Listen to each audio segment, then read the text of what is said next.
તો રાજ્યભરમાં મહેસૂલી તલાટી વર્ગ 3ની પ્રાથમિક પરીક્ષા વડોદરાના 173 કેન્દ્રોમાં 45,000થી વધુ ઉમેદવારોની કસોટી બાયોમેટ્રિક વેરિફિકેશન બાદ પરીક્ષા કેન્દ્રમાં પ્રવેશ અપાયો। ગાંધીનગરથી સીસીટીવી મારફતે તમામ કેન્દ્રોનું લાઈવ મોનિટરિંગ। પરીક્ષા કેન્દ્રો પર ચુસ્ત પોલીસ બંદોબસ્ત ગોઠવી દેવાયો છે। 100 મીટરના વિસ્તારમાં ભેગા થવા પર પ્રતિબંધ। ઝેરોક્સ સેન્ટરો બંધ રાખવામાં આવ્યા છે। આજે રેવન્યુ તલાટીની એક્ઝામ છે તો અમે બહુ ટાઈમથી એની પ્રિપરેશન કરીએ છીએ તો હોપફુલી પેપર સારું નીકળે અને અમે અમારી મહેનત ફળે અને સારી જગ્યાએ જોબ મળી જાય। રેવન્યુ તલાટીની એક્ઝામ આપવા આવ્યા છે। 6 મહિનાથી પ્રિપેરેશન કરીએ છીએ। એવી અપેક્ષા છે કે સારું એવું પેપર જાય, સારા એવા માર્ક્સ આવે, પાસ થઈ જઈએ। લેસન મુજબ તો જો પરીક્ષા વ્યવસ્થિત રીતે લેવાઈ જાય, પેપર લેન્થી ના હોય તો સારું છે, સારી રીતે એક્ઝામ પતી જાય તો। કેટલા ટાઈમથી તમે તૈયારી કરતા હતા? 6-7 મહિનાથી શરૂઆત કરી છે તૈયારીની અને 1-2 જીપીએસસી આપેલી છે તો એ રીતે છે।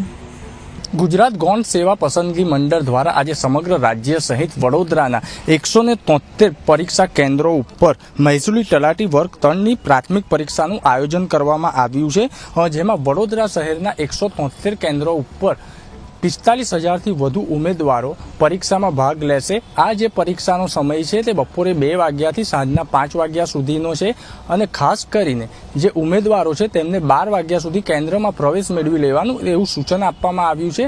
અને જે રીતના પરીક્ષાઓમાં ગેરરીતિ થતી હતી તેને અટકાવવા માટે તંત્ર દ્વારા ખાસ પ્રકારની તૈયારી કરવામાં આવી છે। જે રીતના જે પણ ઉમેદવાર આવે છે તેમનું પહેલાં બાયોમેટ્રિક કરવામાં આવે છે, ત્યારબાદ તેમનો જે ફોટો હોય છે ફેસ રીડિંગ કરવામાં આવે છે અને ત્યારબાદ એમને પરીક્ષા કેન્દ્રમાં પ્રવેશ આપવામાં આવે છે।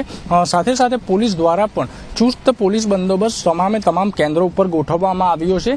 કોઈ અનિચ્છનીય ઘટના ના બને તેની માટે પોલીસ પણ તકેદારી રાખી રહી છે। સાથે સાથે જે પરીક્ષા કેન્દ્રો છે તેમાં સીસીટીવી કેમેરા દ્વારા સતત મોનિટરિંગ કરવામાં આવી રહ્યું છે અને જે કેન્દ્રોની આસપાસનો વિસ્તાર છે તેમાં એક જગ્યાએ 4થી વધુ લોકોને માટે 100 મીટરના એરિયામાં ઝેરોક્સની જેટલી પણ દુકાનો આવી છે તેને બંધ રાખવાનો આદેશ આપવામાં આવ્યો છે। કેમેરામેન અંકિત ગોંસીકર સાથે પ્રશાંત ગજ્જર, ન્યૂઝ કેપિટલ, વડોદરા।